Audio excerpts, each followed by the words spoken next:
రామ్ చరణ్ హీరోగా శంకర్ దర్శకత్వంలో రూపొందిన గేమ్ చేంజర్ సినిమా విడుదలకు సిద్ధం అయింది. దిల్ రాజు ఈ సినిమాను దాదాపుగా 300 కోట్ల బడ్జెట్తో నిర్మించారు.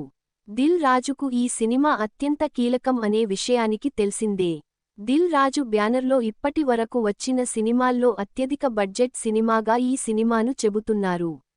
బాక్సాఫీస్ వద్ద భారీ విజయాన్ని సొంతం చేసుకున్న శంకర్ గత పాత సినిమాలను పోలి గేమ్ చేంజర్ ఉంటుంది అని, ఇండియన్ 2 సినిమాతో ఈ సినిమాకు అస్సలు పోలిక ఉండదు అంటూ దిల్ రాజుతో పాటు ఇతర యూనిట్ సభ్యులు బల్లగుద్ది మరీ చెబుతున్నారు. ఈ సినిమాలో రామ్ చరణ్ డ్యూయల్ రోల్లో కనిపించబోతున్నాడు.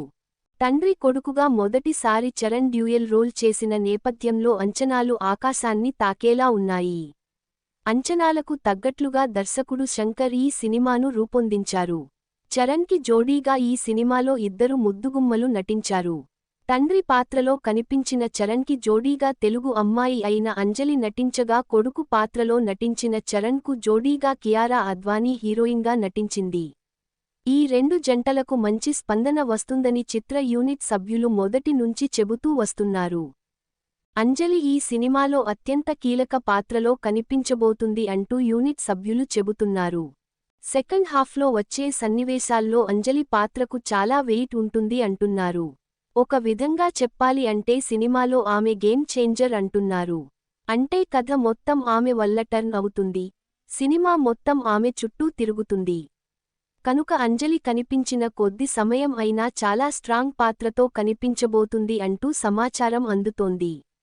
ఈ మధ్య కాలంలో అంజలి లేడీ ఓరియంటెడ్ సినిమాలు ఎక్కువగా చేస్తుంది. చాలా కాలం తర్వాత స్టార్ హీరోకు జోడీగా నటించింది. కియారా అద్వానీ కాలేజ్లో చరణ్ స్నేహితురాలిగా కనిపించబోతుంది. ఆమె పాటలకు పరిమితం అయిన అంజలి మాత్రం నటనకు ఆస్కారం ఉంటుంది అంటున్నారు. ఖచ్చితంగా అంజలి పాత్ర సినిమాకు బలం అన్నట్లుగా ప్రచారం చేస్తున్నారు. అన్ని విధాలుగా ఈ సినిమాపై అంచనాలు పెంచే విధంగా చిత్ర యూనిట్ సభ్యులు ప్రచారం చేస్తున్నారు. జనవరి 1న సినిమా ట్రైలర్ను ప్రేక్షకుల ముందుకు తీసుకు రాబోతున్నారు. ఇక సినిమా ప్రీ రిలీజ్ ఈవెంట్ విషయమై నేడు పవన్ కళ్యాణ్ను నిర్మాత దిల్ రాజు కలువబోతున్నాడు.